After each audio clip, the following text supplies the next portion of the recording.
مختصر احکام۔ پنجگانہ نمازیں کس طرح ادا کی جائیں؟ ہر مسلمان پر روزانہ 5 وقت کی نمازیں پڑھنا واجب ہے۔ روزانہ کی ان 5 نمازوں کے پڑھنے کا طریقہ ایک ہی جیسا ہے، لیکن ان کے رکعتوں کی تعداد اور بجا لانے کا وقت الگ الگ ہے۔ فجر کی نماز 2 رکعت، ظہر کی 4 رکعت، عصر کی نماز بھی 4 رکعت، مغرب کی 3 رکعت اور عشاء کی نماز بھی 4 رکعت ہے۔ ہر رکعت میں 1 رکوع اور 2 سجدے ہوتے ہیں۔ ہر نماز تکبیر یعنی اللہ اکبر کہہ کر شروع ہوتی ہے اور سلام پر ختم ہوتی ہے۔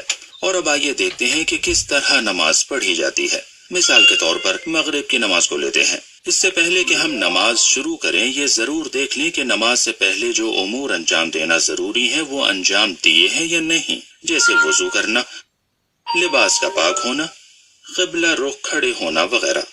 نماز سے پہلے اذان اور اقامت کہنے کی بہت تاکید کی گئی ہے، اگرچہ یہ واجب نہیں ہے بلکہ مستحب ہے۔ اب آپ سیدھے کھڑے ہوں اور دل میں اس عبادت کے ذریعے اللہ سے قریب ہونے کی نیت کریں۔ پھر عربی میں اللہ اکبر کہیں۔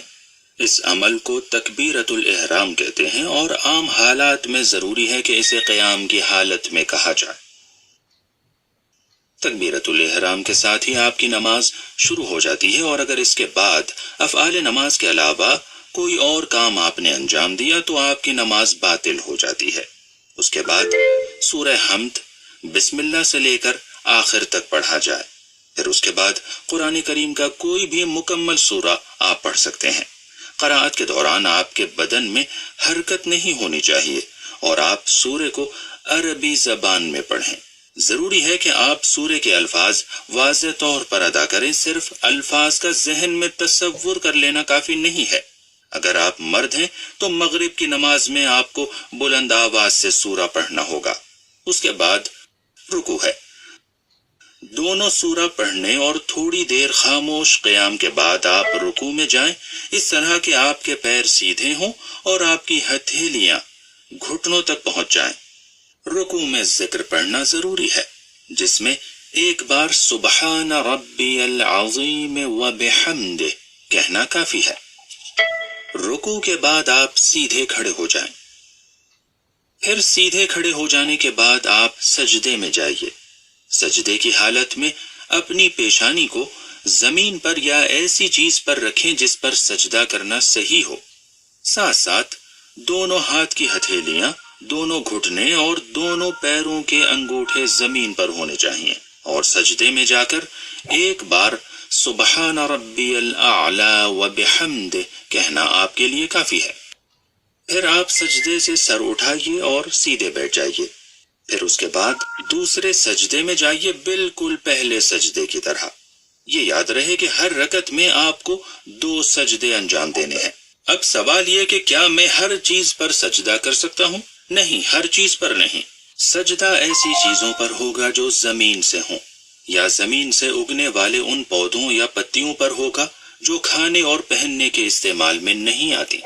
لہٰذا آپ مٹی، ریت، پتھر، کنکریٹ، لکڑی، درخت کی نہ کھائی جانے والی پتیوں، یہاں تک کہ ایسے سادے کاغذ پر جو خالص لکڑی سے بنایا گیا ہو سجدہ کر سکتے ہیں۔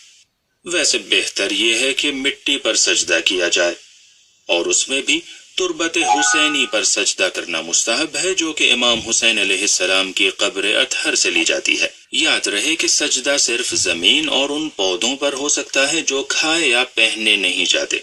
اب پہلی رکعت کے لیے سجدوں کے بعد آپ تھوڑا بیٹھیں، اور اس کے بعد دوسری رکعت کو انجام دینے کے لیے کھڑے ہو جائیں، بالکل ویسے ہی جیسے پہلی رکعت پڑھی تھی۔ سورہ حمد اور دوسرا سورہ پڑھنے کے بعد رکوع میں جانے سے پہلے مستحب ہے کہ قنوت پڑھا جائے، یعنی اپنا ہاتھ دعا کے لیے اٹھائیں اور کوئی دعا کریں جو آپ چاہتے ہیں۔ قنوت کے بعد رکوع اور سجدوں کو ویسے ہی بجا لائیں جیسے پہلے انجام دیا تھا۔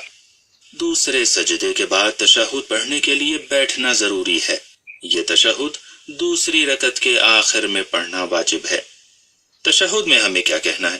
تشہد میں کہیں اشہد ان لا الہ الا اللہ وحدہ لا شریک لہ، وأشهد أن محمدا عبده ورسوله اللهم صل على محمد وآل محمد۔ تشہد پڑھتے وقت سیدھے بیٹھے رہیں۔ اس کے بعد نماز مغرب کی تیسری اور آخری رکعت کے لیے کھڑے ہو جائیں، جس میں آپ کو آہستہ آواز میں سورہ حمد یا 3 بار تسبیحات اربع پڑھنی ہوں گی، جیسے سبحان اللہ والحمد للہ ولا الہ الا اللہ۔ اس کے بعد بتائے گئے طریقے کے مطابق رکوع اور 2 سجدے بجا لائیں، پھر بیٹھ جائیں اور ایک بار پھر سے تشہد پڑھیں اور اس کے بعد سلام پڑھیں، یعنی السلام علیک ایہا النبی ورحمۃ اللہ وبرکاتہ، السلام علینا وعلی عباد اللہ الصالحین، السلام علیکم ورحمۃ اللہ وبرکاتہ، اور اس کے ساتھ ہی آپ کی مغرب کی نماز ختم ہو جاتی ہے۔ دوسری روزانہ کی نمازیں بھی ایسے ہی پڑھی جاتی ہیں، لیکن فرق صرف ان کی رکعتوں میں ہوتا ہے۔ ہاں، یہ خیال رہے کہ مردوں اور خواتین دونوں کو ظہر اور عصر کی نماز دھیمی آواز میں پڑھنا چاہیے، اور صرف مرد فجر کی نماز اور مغرب اور عشاء کی پہلی 2 رکعتیں بلند آواز سے پڑھیں گے۔ اب آئیے دیکھتے ہیں کون سی چیزیں نماز کو باطل کر دیتی ہیں۔ نمبر 1، ہر وہ چیز جو وضو کو باطل کر دیتی ہے وہ نماز کو بھی باطل کر دیتی ہے، جیسے ریا خارج ہونا یا پیشاب وغیرہ کرنا یا سونا وغیرہ۔ نمبر 2، نماز کے ارکان میں کسی چیز کو جان بوجھ کر یا بھولے سے کم یا زیادہ کرنا۔ یاد رکھیے کہ آپ کی نماز کے ارکان 5 ہیں: نیت، تکبیرۃ الاحرام، اور رکوع میں جانے سے پہلے 1 لمحہ کھڑے ہونا، رکوع اور 2 سجدے۔ نمبر 3، جان بوجھ کر قبلے سے رخ موڑ لینے سے نماز ٹوٹ جاتی ہے اور باطل ہو جاتی ہے۔ نمبر 4، عمدن ہاتھ باندھ کر نماز پڑھنا۔ نمبر 5، جان بوجھ کر بات کرنا۔ نمبر 6، جان بوجھ کر سورہ حمد کے بعد آمین کہنا۔ نمبر 7، بلند آواز سے ہنسنا، لیکن صرف مسکرانے سے نماز باطل نہیں ہوتی۔ نمبر 8، مادی اور دنیاوی مسائل کے لیے گریہ کرنا۔ نمبر 9، نماز کی حالت میں کھانا پینا۔ خدا قبول فرمائے۔ آپ کی نماز مکمل ہو گئی۔ اب نماز کے بعد تسبیح حضرت زہرا علیہ السلام کے عظیم ثواب کو نہ چھوڑیے گا۔ اس میں 34 مرتبہ اللہ اکبر، 33 مرتبہ الحمدللہ اور 33 مرتبہ سبحان اللہ پڑھا جاتا ہے۔